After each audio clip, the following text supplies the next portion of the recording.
Hello friends, जय श्री राम। देखो, आज का टॉपिक है हमारा विषय हमें किस तरीके से तैयार करना है, हमारा सब्जेक्ट हमें मजबूत कैसे करना है। जैसे आपका कोई भी सब्जेक्ट हो, जैसे कि मेरे ज्योग्राफी है, आपके कोई भी सब्जेक्ट हो, मैं भी तैयारी ही कर रही हूँ।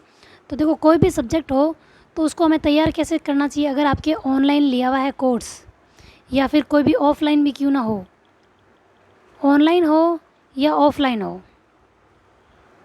कि कोई भी कोर्स लिया हुआ है और साथ में देखो बुक्स भी पढ़नी होती है, तो हमें किस तरीके से तैयारी करनी चाहिए वो मैं आपको बता देती हूँ। आज मैं मेरे सब्जेक्ट को लेके बता रही हूँ कि किस तरीके से मैं कर रही हूँ।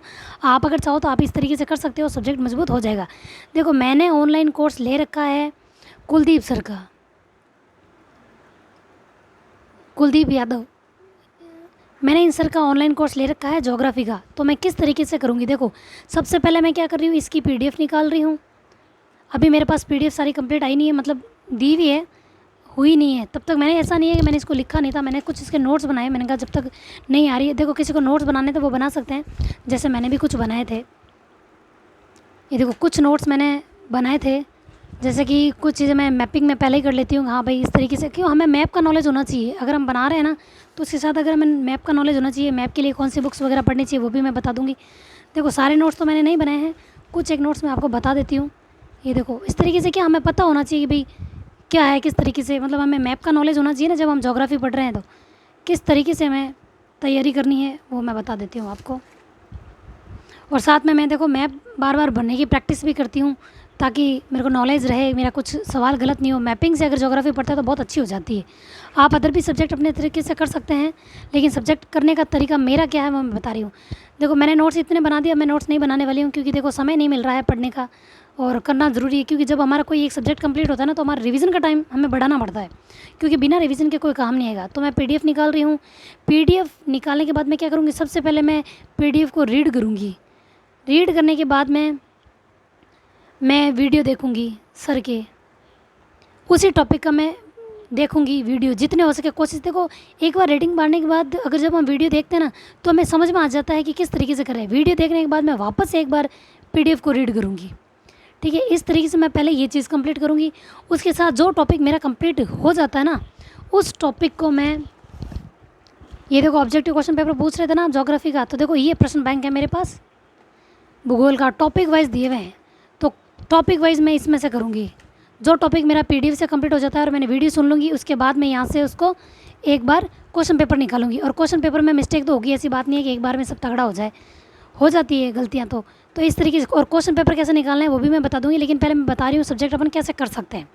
तो देखो, सर का कोर्स है, पीडीएफ निकाल ली, उसको रीड किया, फिर मैंने वीडियो सुना, वीडियो सुनने के बाद वापस मैंने पीडीएफ पढ़ी।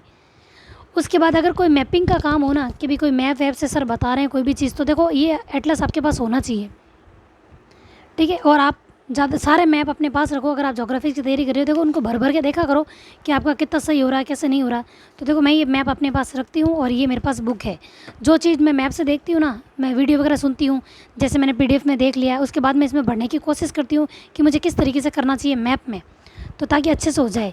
देखो, जब मेरा ये चीज़ कंप्लीट हो जाएगी कि पीडीएफ मैंने रीड कर ली, वीडियो सुन लिया, उसके बाद मैंने पीडीएफ देख लिया, और मैंने मैप भी देख लिया, ये सब जब मेरा एक बार इस तरीके से मेरा सिलेबस कंप्लीट हो गया ना, इस तरीके से जब मेरा कंप्लीट हो जाएगा, उसके बाद मैं क्या करूँगी, उसके बाद मैं ऑथेंटिक बुक, जो भी मेरे पास ऑथेंटिक बुक है, मैंने आपको बताई है ज्योग्राफी की बुक्स मैंने बता दी है आपको। तो देखो, जो भी ऑथेंटिक बुक्स है ना, उनको मैं टॉपिक वाइज, जो टॉपिक मेरे यहाँ से कंप्लीट हो जाएगा, सिलेबस हो जाएगा। जैसे मैंने सबसे पहले ना भारत का भूगोल शुरू किया है, तो भारत का भूगोल जब मेरा पीडीएफ कंप्लीट हो जाता है, वीडियो मैं सुन लेती हूँ, इंडियन हिस्ट्री का जो से मेरी ज्योग्राफी कंप्लीट होती है ना, इसकी मेरे पास ऑथेंटिक बुक नहीं है, तो इसी को मैं बार बार पढ़ूंगी। उसके बाद जैसे कि मैं भौतिक भूगोल पढ़ती हूँ, इस तरीके से अगर मेरा कंप्लीट होता है ना पूरा सिलेबस, मान लो मेरा कंप्लीट हो गया, तो पीडीएफ पढ़ ली, रीड कर लिया, वीडियो सुन लिया, सिलेबस देख लिया, और क्वेश्चन पेपर भी मैं ऑब्जेक्टिव कर लूँगी, जैसे पुराने क्वेश्चन पेपर मैं इससे कर लूँगी। उसके बाद मैं क्या करूँगी, कमी तो रह ही जाती है, उसके बाद मैं ऑथेंटिक बुक भौतिक भूगोल इंडिया की मेरे पास नहीं है, और मैं पढ़ने वाली नहीं हूँ, मतलब मेरे पास यहाँ अवेलेबल नहीं है, मेरे उस घर में पड़ी है, लेकिन मैं सिर्फ सर का मैटर ही पढ़ के जाऊँगी इंडियन ज्योग्राफी के लिए बस, और वीडियो बार बार देख लूँ। लेकिन जैसे भौतिक भूगोल हो गया, राजस्थान भूगोल पुराना आएगा नहीं आएगा, किस तरीके से आएगा, ये और भी है, जैसे हमारे राजनीति भूगोल, जितने भी है सिलेबस कवर होने के बाद मैं एक एक टॉपिक उठाऊंगी। जैसे मैंने पहले इंडियन हिस्ट्री किया तो उसको तो इसी से करूँगी, भौतिक भूगोल किया तो उसके बाद इसकी ऑथेंटिक बुक उठाऊंगी और वहाँ से मैं एक बार उसको टॉपिक को रीड आउट करूँगी। जो चीज़ मुझे होगी वो मैं PDF में ऐड करूँगी। अगर कुछ मुझे चीज़ अलग लगती है ना तो वो मैं PDF में ही ऐड कर लूँगी, PDF में कहीं ना कहीं छोटे अक्षरों में मैं लिख लूँगी। इस तरीके से मेरा एक बार और सिलेबस कंप्लीट हो जाएगा। ये होने के बाद मैं क्या करूँगी, जब मेरा सिलेबस 2 बार हो जाएगा फिर मैं ये सैनी ब्रदर्स की बुक है जिसमें पूरा है, इसको मैं एक बार और रीड करूँगी। इसको मैं जैसे मैं सबसे पहले इंडियन ज्योग्राफी इसलिए कर रही हूँ क्योंकि देखो सबसे ज़्यादा क्वेश्चन यहाँ से आए, ठीक है, राजस्थान भूगोल से है, तो मैं उसी तरीके से सब्जेक्ट ले रही हूँ। सब्जेक्ट में अपन टॉपिक या कोई भी किस तरीके से लेना चाहिए कि जिसका क्राइटेरिया ज़्यादा है। मैंने एक वीडियो बना रखा है कि ज्योग्राफी में कौन से क्वेश्चन ज़्यादा है, तो उस सब्जेक्ट को मैं पहले लेके चल रही हूँ। जैसे कि इंडियन ज्योग्राफी की ज़्यादा है तो मैंने पहले ये ले ली, फिर भूआकृति विज्ञान से है तो मैंने वो ले लूँगी, राजस्थान ज्योग्राफी है तो वहाँ से ह्यूमन ज्योग्राफी, मतलब जो चीज़ पहले होगी ना वो मैं पहले कवर कर ली हूँ। PDF और वीडियो पहले मैं उनका देखूँगी, उसके बाद मैंने उस बुक को पढ़ूँगी। इसमें भी अगर कुछ मुझे मैटर मिला तो वो मैं उसको ऐड कर लूँगी सिर्फ अपने PDF में। मतलब कुल मिला के ये PDF मेरा शानदार नोट्स हो जाएंगे, जिसमें देखो सर का मैटर भी हो जाएगा, मेरे ऑथेंटिक बुक का मैटर भी हो जाएगा, और जो ऑब्जेक्टिव क्वेश्चन पेपर करूँगी वहाँ पे भी अगर कुछ अलग मिलता है कि बुकों में मेरे को नहीं मिला या क्वेश्चन समझ में नहीं आया उसको भी मैं PDF में ऐड कर लूँगी, क्वेश्चन पेपर को भी। मतलब सारी चीज़ें लगभग मैं PDF में ऐड कर दूँगी। बाद में सिर्फ मुझे यही पढ़नी पड़ेगी और जो मुझे समझ में नहीं आएगा ना वापस मैं उसका वीडियो देखूँगी या फिर ऑथेंटिक बुक से देखूंगी। मतलब इस तरीके से मैं बार बार उस टॉपिक को, उसी चीज़ को मैं बार बार एक ही चीज़ को करूँगी। मतलब मुझे मेरे यही नोट्स पढ़ने होंगे, ये PDF वाले नोट्स मेरे लिए काफ़ी है। इसके बाद मैं कोई दूसरी चीज़ नहीं पढ़ूँगी। बस मेरे जब सारे मैटर यहाँ आ गया ना, जैसे इसका भी मैटर आ जाएगा, ऑथेंटिक बुक का आएगा, मतलब सारी चीज़ों का जब मेरे इसमें आ जाएगा तो मुझे बार बार बुक से नहीं देखनी पड़ेगी, बस एक ही चीज़ पढ़नी पड़ेगी। इसी में मेरे नोट्स होंगे, इसी में मेरे क्वेश्चन पेपर भी हो जाएंगे, सब कुछ हो जाएगा, सब इसमें हो जाएगा। मैं बार बार इसको रीड आउट करूँगी। और जितने भी मेरे पास ऑब्जेक्टिव की बुक्स है ना, मैंने आपको पहले मेरे पुराने वीडियो में बताई है मेरे पास ऑब्जेक्टिव बुक्स कितनी, बाद में मैं सिर्फ ऑब्जेक्टिव्स निकालूंगी। ऑब्जेक्टिव बुक्स मतलब पुराने क्वेश्चन पेपर में किस तरीके से सॉल्व करना चाहिए वो भी मैं आपको बता दूंगी। आज मैंने बताया पढ़ने का तरीका हमारा सब्जेक्ट का कैसा होना चाहिए। तो देखो एक जगह हमारे सारे नोट्स तैयार हो जाएंगे, ज़्यादा लिखना भी नहीं पड़ेगा, क्योंकि जब PDF में सर ने खुद ने पढ़ाया है तो ज़्यादा हमें चीज़ ऐड भी नहीं करनी पड़ेगी, कम ही करनी पड़ेगी। कुछ एक चीज़ें हम ऐड करेंगे ऑब्जेक्टिव से और ऑथेंटिक बुक से, तो वो हमारे ये शानदार नोट्स तैयार हो जाएंगे। ठीक है, शानदार नोट्स को हम पढ़ते रहेंगे और ज़्यादा से ज़्यादा ऑब्जेक्टिव क्वेश्चन पेपर सॉल्व करेंगे। मतलब मैं इस तरीके से कर रही हूँ, आप किस तरीके से कर रहे हैं आप मेरे को भी ज़रूर शेयर करें, कमेंट करके बताएं। और ये तरीका अगर आपको पसंद आया तो आप इस तरीके से कर सकते हैं। ऑनलाइन है तो अगर आपके ऑनलाइन नहीं लिया हुआ है, ऑफलाइन लिया हुआ है, तो देखो आपको क्लास नोट्स ढंग से पढ़ने होंगे और बाद में ऑथेंटिक बुक का सारा ले सकते हो, कोई एक गाइड पढ़ सकते हो, या फिर वहाँ से अगर आपको PDF वगैरह मिल रही है तो उसी PDF में आप बार बार वो चीज़ पढ़ सकते हो।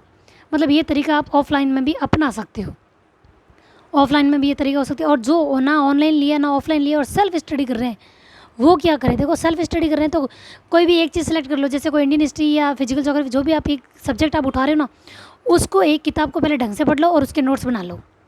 ठीक है, उसके नोट्स बना लिए, बाद में उसको जिस बुक से पढ़ना है ऑथेंटिक बुक से उससे पढ़ के वापस उसी नोट्स में ऐड करते रहो। मतलब अपने नोट्स में ऐड करते हो। अगर आप सेल्फ स्टडी कर रहे हो ना तो आप भी इसी तरीके से अपना मैटर इकट्ठा कर सकते हो एक ही जगह। ठीक है, तो देखो इसी तरीके से आप अपने नोट्स सेल्फ तैयार कर सकते हो। सेल्फ स्टडी से भी बहुत अच्छी तैयारी होती है। मैंने ऑनलाइन कोर्स लिया है क्योंकि मैं इस बार कोई मिस्टेक नहीं रखना चाहती, कोई कमी नहीं रखना चाहती, और मैं ज्योग्राफी को और अच्छे से समझना चाहती हूँ क्योंकि मेरा बेस कमज़ोर है। मैंने NCERT मैंने खुद ने पढ़ी है और मैंने उत्कर्ष का कोर्स लिया, वो मेरा अभी कंप्लीट नहीं कर पाई हूँ क्योंकि सारी चीज़ एक साथ देखना नहीं हो पाता। जब मैं ये सारी चीज़ें मेरी हो जाएगी तो उसके बाद कभी कभी मैं निकालूंगी कि मेरा उत्कर्ष का जो लिया हुआ है ना कोर्स सिर्फ NCERT का लिया हुआ है, तो NCERT में मैं सिर्फ ज्योग्राफी का बार बार देखूंगी क्योंकि मेरा सब्जेक्ट ज्योग्राफी है। तो जो टॉपिक मेरे सिलेबस में है उसके अनुसार मैं NCERT की वही टॉपिक पढ़ूंगी जो मेरे सिलेबस में होंगे।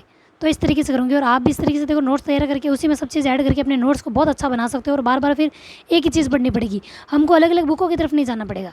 तो देखो मैं इस तरीके से तैयार कर रही हूँ। अगर आपके पास भी कोई अच्छी चीज़ हो कि आप किस तरीके से पढ़ रहे हो तो आप मेरे को भी शेयर कर सकते हो, क्या पता मुझे भी कुछ अच्छा लगे, मैं भी कुछ ऐड कर सकूँ, मेरे लिए भी थोड़ा फ़ायदा हो जाए आपकी वजह से। ठीक है, तो आपको वीडियो कैसा लगा, अच्छा लगा, मतलब टॉपिक किस तरीके से पढ़ना चाहिए, अपना सब्जेक्ट कैसे कवर करना चाहिए, अच्छा लगा तो आप मेरे से शेयर ज़रूर करें और वीडियो को लाइक शेयर और सब्सक्राइब करें। थैंक यू, जय श्री राम।